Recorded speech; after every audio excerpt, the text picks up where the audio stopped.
होने वाला है विज्ञान का, उसके लिए कुछ महत्वपूर्ण वायरल प्रश्न मैं आपके लिए लेकर आ चुकी हूँ। यदि वास्तव में आप चाहते हैं अच्छे नंबर स्कोर करना तो आप परीक्षा हॉल में जाने से पहले एक बार इस वीडियो को जरूर देख के जाइएगा, ठीक है।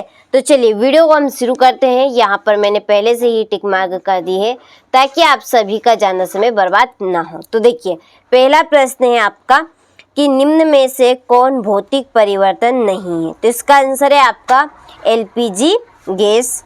दूसरा प्रश्न है मास्टर ग्रंथि का नाम है, तो मास्टर ग्रंथि का नाम है पीयूष ग्रंथि। चलिए तीसरा प्रश्न है लोहा चूर्ण पर तनु हाइड्रोक्लोरिक अम्ल डालने से क्या होता है। तो हाइड्रोजन गैस एवं आयरन क्लोराइड बनता है, ठीक है। चलिए चौथा प्रश्न है मनुष्य में वृक्क एक तंत्र का भाग ही वहाँ है, तो वहाँ क्या है आपका, तो वहाँ है आपका उत्सर्जन। पांचवा है पादप में जाइलम उत्तरदायी है जल का वहन।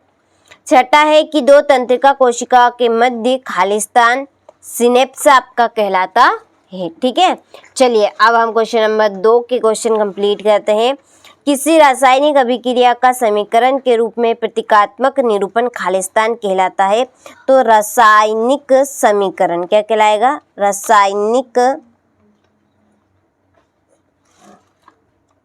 रासायनिक अभिक्रिया, सॉरी मैंने समीकरण गलती से बोल दिया है, ठीक है, अभिक्रिया रहेगी। दूसरा है कचरे का निपटान एक गंभीर खालिस्तान समस्या है, तो ये है आपकी पर्यावरणीय। तो यहाँ क्या आएगा आपका पर्यावरणीय, ठीक है, पर्यावरणीय। चलिए तीसरा है खालिस्तान में ऊर्जा का प्रवाह एक ही दिशा में होता है। इसका आंसर है आपका खाद्य जाल, सॉरी आहार जाल, ठीक है। और चौथा है वे सभी प्रक्रम जो सम्मिलित रूप से अनुरक्षण का कार्य करते हैं खालिस्तान कहलाते हैं जैव प्रक्रम। चलिए पांचवा है हमारे शरीर में नियंत्रण एवं समन्वय का कार्य एक तो तंत्रिका करती है और हार्मोन द्वारा, ठीक है,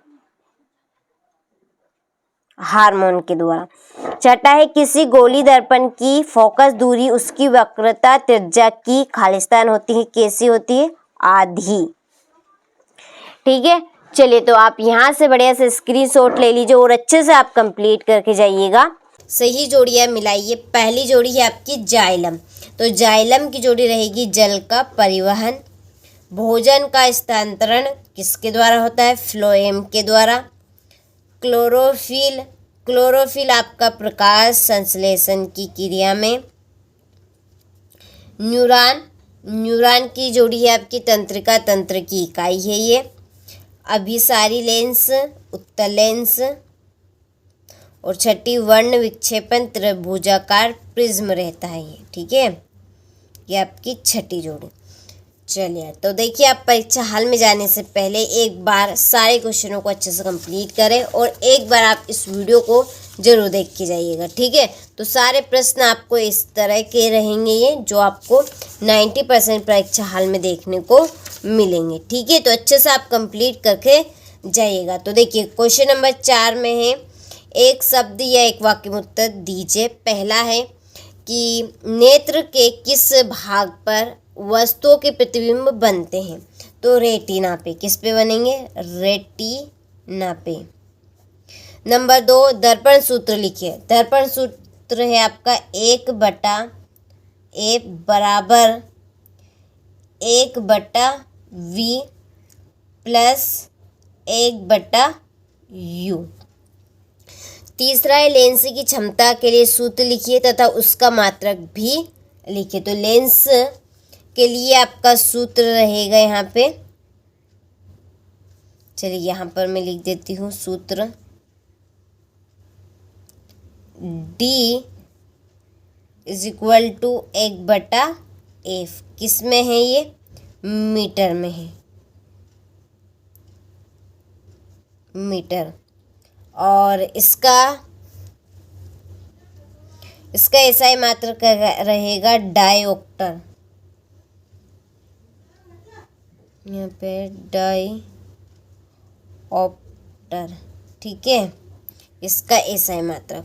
वायु की अनुपस्थिति में होने वाले श्वसन को क्या कहा जाता है? तो चौथे का आंसर, चलिए यहाँ पर मैं लिख देती हूँ इस चौथे का आंसर, अवायवी श्वसन।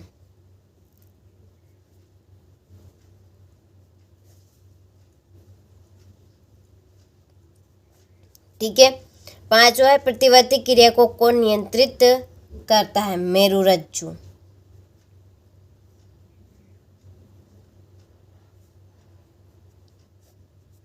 और छठा है, जब किसी यौगिक से ऑक्सीजन संयुक्त होती है तो अपचयन।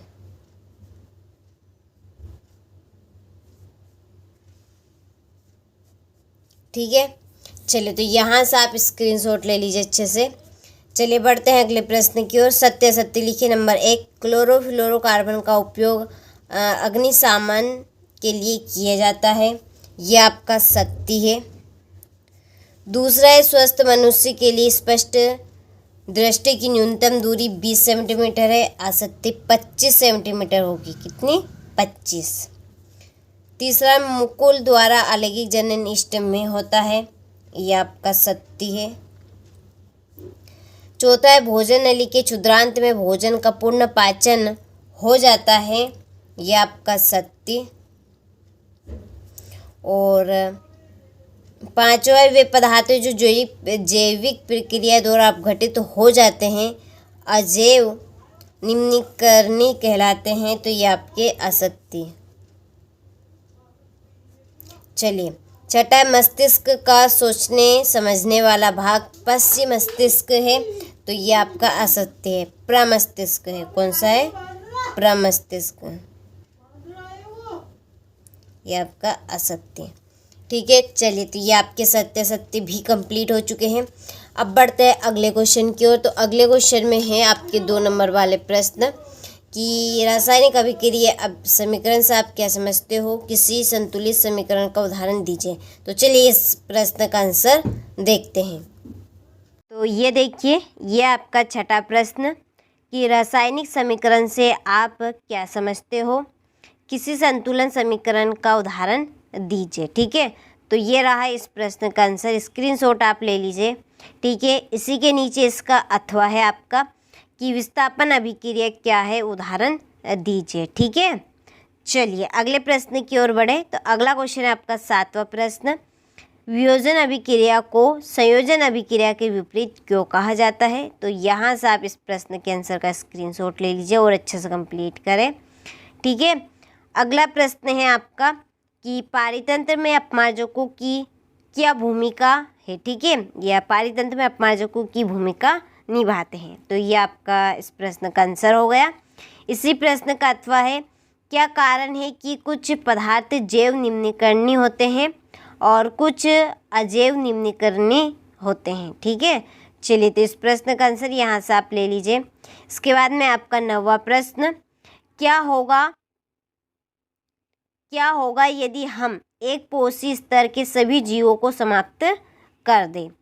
तो यदि किसी एक पोषी स्तर के सभी जीवों को हम समाप्त कर दिया जाए तो पारितंत्र की तंत्र में गंभीर असंतुलन पैदा होगा, जिससे खाद्य श्रृंखला टूट जाएगी और पूरे तंत्र पर नकारात्मक प्रभाव पड़ेगा।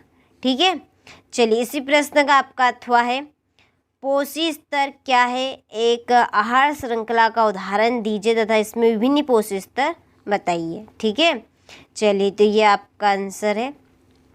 10वां प्रश्न है, अम्लों को परिभाषित कीजिए। इसका अथवा क्लोरोक्षार अभिक्रिया से आप क्या समझते हैं? ठीक है, 11वां प्रश्न है, पीतल एवं तांबे के बर्तन में दही एवं खट्टे पदार्थ क्यों नहीं रखने चाहिए? इसी प्रश्न का अथवा इसी के नीचे है, बेकिंग सोडा का रासायनिक सूत्र एवं एक उपयोग लिखिए। ठीक है, चलिए 12वां प्रश्न है आपके सामने स्क्रीन के ऊपर, जीवन के अनुरक्षण के लिए आप किन क्रमकों को आवश्यक मानेंगे? इसके बाद में इसका अथवा है, फसल चक्रण के क्या लाभ हैं? 13वां प्रश्न है कि 2 मीटर फोकस दूरी वाले अवतल लेंस का अवतल लेंस की क्षमता ज्ञात कीजिए। ठीक है, ये हो गया।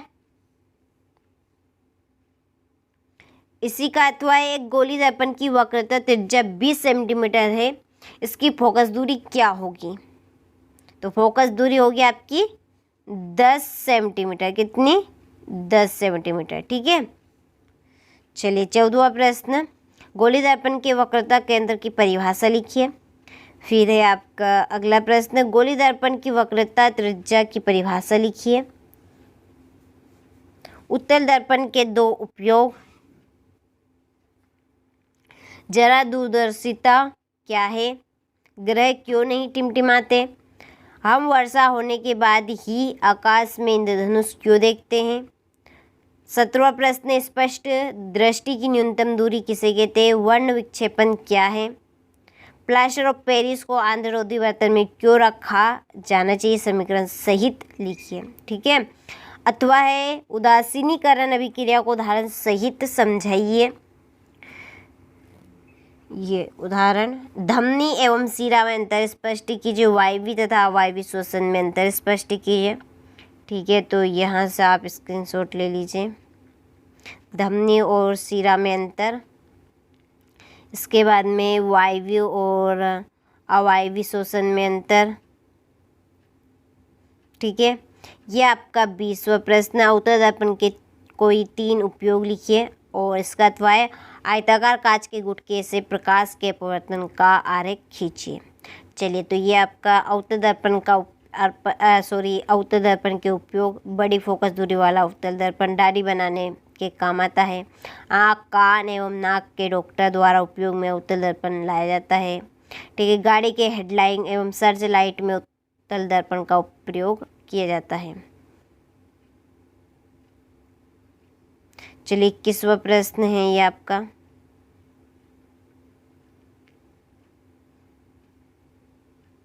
ये आपका 22वां प्रश्न और 23वें प्रश्न में मानव के श्वसन तंत्र का नामांकित चित्र आपको कंप्लीट करना है और मानव हृदय का नामांकित चित्र। ठीक है, चित्र तो आपको दोनों कंप्लीट करने हैं। चलिए ये प्रश्न हम देख लेते हैं, ये वाला,